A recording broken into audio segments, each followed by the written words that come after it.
Samajwadi party ने 7 सीटों का ऐलान कर दिया है, कैंडिडेट्स का ऐलान कर दिया है।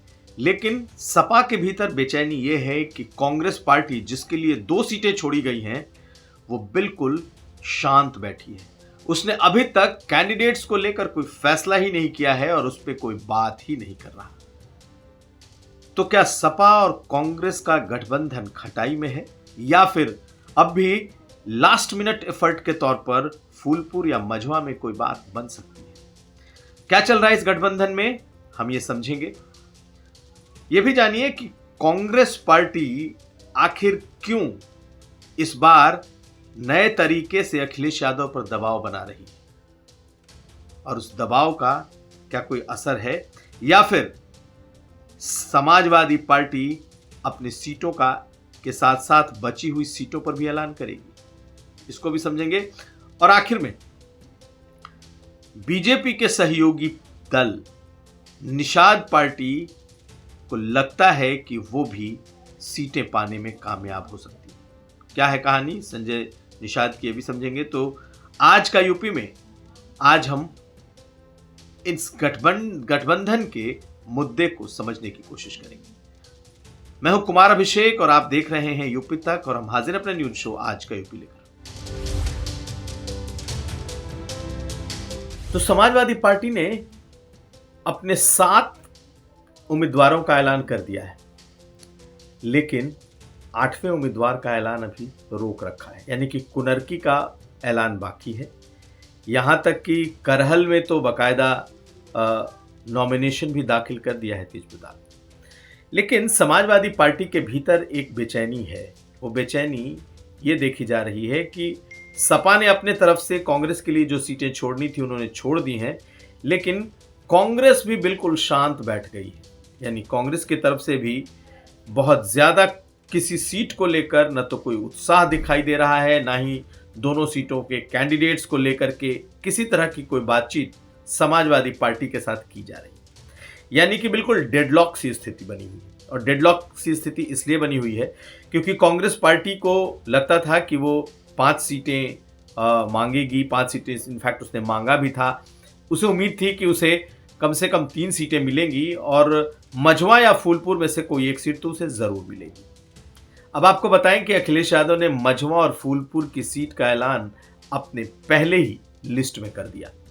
उसके बाद से ही सपा और कांग्रेस के बीच पर्दे के पीछे की बातचीत, यानी या ट्रैक 2 आप जिसे कह लें, वो बातचीत तो जारी थी। लेकिन बात कांग्रेस पार्टी ने इन 2 सीटों के लिए नहीं की कि आखिर गाजियाबाद सदर और खैर, उसकी पूरी बातचीत का आधार 5 सीट और 5 सीट के अलावा जो 5 सीट में जो बातचीत है उसमें फूलपुर या मझवा की सीट पर टिकी।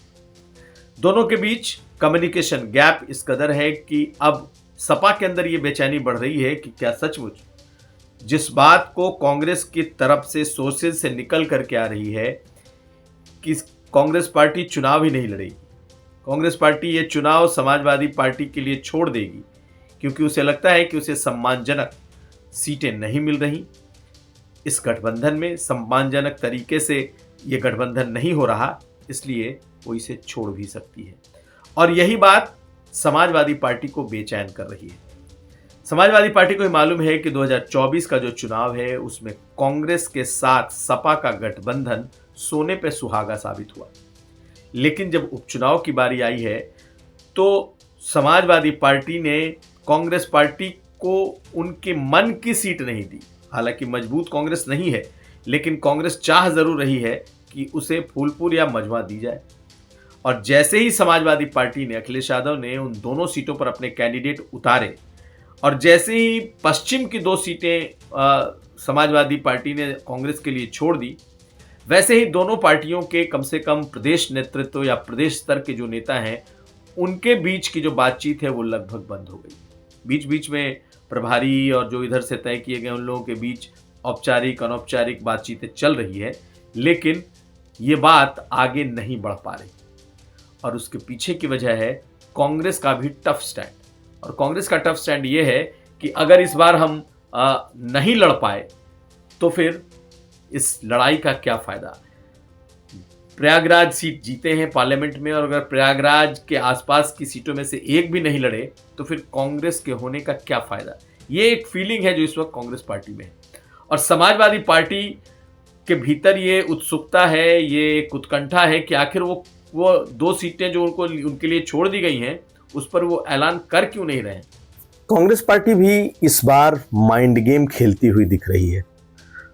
समाजवादी पार्टी ने उसके लिए सीटें तो छोड़ दी है, लेकिन कांग्रेस पार्टी की तरफ से कोई उत्साह नहीं, कांग्रेस पार्टी की तरफ से कोई रिएक्शन नहीं और यही बात समाजवादी पार्टी को बेचैन कर रही है कि आखिर कांग्रेस कुछ बोल क्यों नहीं रही। कांग्रेस पार्टी ने भी एक तरीके से इसे अब अपने आला कमान पर छोड़ दिया है कि अगर वो 2 सीटों पर मान जाए तो ठीक, और अगर नहीं माने, जो 5 सीटों की बात है, या अगर वो कुछ नेगोशिएट कर ले जाएं तो बेहतर है।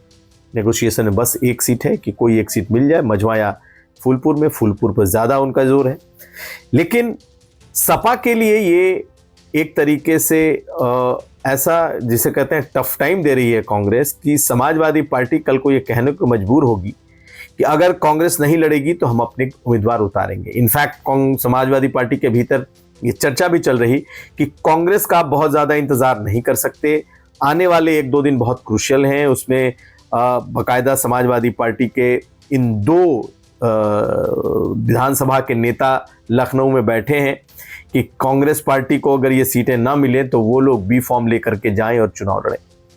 कांग्रेस पार्टी को भी लगता है कि ये दोनों सीटें ऐसी हैं जिस पर जीत की संभावनाएं कम हैं, क्योंकि बीजेपी से उनकी सीधी लड़ाई तो है ही है और ये सीटें ऐसी है जो बीजेपी बहुत समय से हारी नहीं है। इसलिए अगर इन्हें ताकत ही लगाना है तो ये क्यों ना अपनी पसंद की, अपनी मन मुताबिक, मनमाफिक सीटों पर ताकत लगाएं।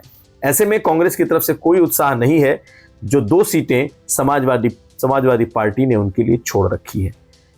अब देखना यह है कि क्या आने वाले 24 घंटे के भीतर राहुल गांधी की तरफ से, खड़गे की तरफ से, अखिलेश यादव से कोई बातचीत होती है, क्या कोई दोनों के बीच किसी सीट को लेकर कोई सहमति बनती है, ये डेडलॉक खत्म होता है, इस पर नजरें हैं। क्योंकि प्रदेश कांग्रेस ने अब पूरी तरीके से इस गठबंधन में अब बात करने की जिम्मेदारी अपने शीर्ष नेतृत्व पर छोड़ दी है और अखिलेश यादव ने, जैसे कि मैंने आपको बताया कि अखिलेश यादव ने भी ये बात कह रखी है कि सिर्फ 2 दलों की बात है और हम इसे तय कर लेंगे। खैर, अब देखना यह है कि होता क्या है। उधर समाजवादी पार्टी ये मन बना रही है कि कांग्रेस का अब ज़्यादा इंतज़ार नहीं किया जा सकता और अपनी तैयारी उन 2 सीटों पर रखनी होगी जो सीटें उन्होंने कांग्रेस के लिए छोड़ रखी है। और हालांकि ये ऐसा दिखता नहीं कि समाजवादी पार्टी अपने तरफ से कोई फैसला करेगी, लेकिन कांग्रेस की चुप्पी उन्हें सचमुच सता रही है। और हालांकि सपा की तरफ से ये बार बार कहा जा रहा है कि अगर कांग्रेस देर करेगी तो हम अपने 2 उम्मीदवार उतार देंगे और उसके बाद फिर उम्मीदवार को हटाना संभव नहीं है। तो ये एक तरह की पोस्चरिंग है जो हो रही है। लेकिन कांग्रेस जिस तरीके से एक राष्ट्रीय पार्टी के तौर पर है और उसको मुझे लगता है कि इस तरह के नेगोशिएशंस का बड़ा अनुभव है, तो कांग्रेस पार्टी ने चुप रह करके ही बड़ा संदेश दे रखा है। अब सारी नज़रें अखिलेश यादव पर टिकी हैं कि आखिरी फैसला वो क्या लेते हैं, क्या वो फूलपुर या मझवा में से कोई सीट कांग्रेस के लिए छोड़ते हैं या नहीं। और अगर वो नहीं छोड़े और कांग्रेस सिर्फ 2 सीटें लड़ने को तैयार हो गई तो ये इस गठबंधन में कांग्रेस की एक हार भी मानी जाएगी। अब अगली खबर। कांग्रेस सपा के अलावा बीजेपी गठबंधन के में भी इस वक्त सब कुछ ठीक ठाक नहीं है। हालांकि बीजेपी ने आरएलडी को एक सीट दी है, मीरापुर उनके लिए छोड़ा है बीजेपी ने, लेकिन संजय निषाद मानने वाले नहीं है। संजय निषाद दिल्ली पहुंचे और दिल्ली में उन्होंने शीर्ष नेताओं से मुलाकात की है। उनका मानना है कि कटहरी और मझवा उनकी 2 सीटें, इस पर उनकी दावेदारी बनती है और उन्हें मिलनी चाहिए। लेकिन बीजेपी के सूत्र बताते हैं कि संजय निषाद को बीजेपी उनके कैंडिडेट को अपने टिकट पर लड़ाने का प्रस्ताव दे सकती है। चर्चा तो ये भी है कि संजय निषाद अपने बेटे को येन केन प्रकारेण विधानसभा लाना चाहते हैं और इसलिए वो इस एक ऑफर पर सहमत हो सकते हैं। लेकिन बीजेपी के एक पूर्वांचल के बाहुबली नेता के बारे में कहा जा रहा है कि वो संजय निषाद की टिकट पर अपने बेटे को लड़ा सकते हैं। तो दिल्ली में इस वक्त संजय निषाद और बीजेपी के बीच कुछ बातचीत चल रही है। अब देखना यह है कि आखिर बीजेपी और संजय निषाद के बीच क्या बातचीत बनती है, टलती है या बिगड़ जाती है। लेकिन निश्चित तौर पर संजय निषाद भी हार मानने वालों में नहीं है। संजय निषाद पर भी नजरें हैं कि आखिर वो करते क्या है। उधर पीडीएम यानी कि पिछड़ा दलित और मुस्लिम जो गठबंधन बनाया था पल्लवी पटेल ने, उन्होंने 3 जगहों पर अपने कैंडिडेट्स का ऐलान कर दिया है। और आपको बताएं कि उनकी पार्टी का नाम यूं तो अपना दल कमेरावादी है, लेकिन अब वो पीडीएम के नाम से सियासत कर रही हैं। और उसमें उनके साथ उत्तर प्रदेश में असदुद्दीन ओवैसी की पार्टी है। चंद्रशेखर आज़ाद के बारे में कहा जा रहा है कि वो भी उनके साथ होंगे।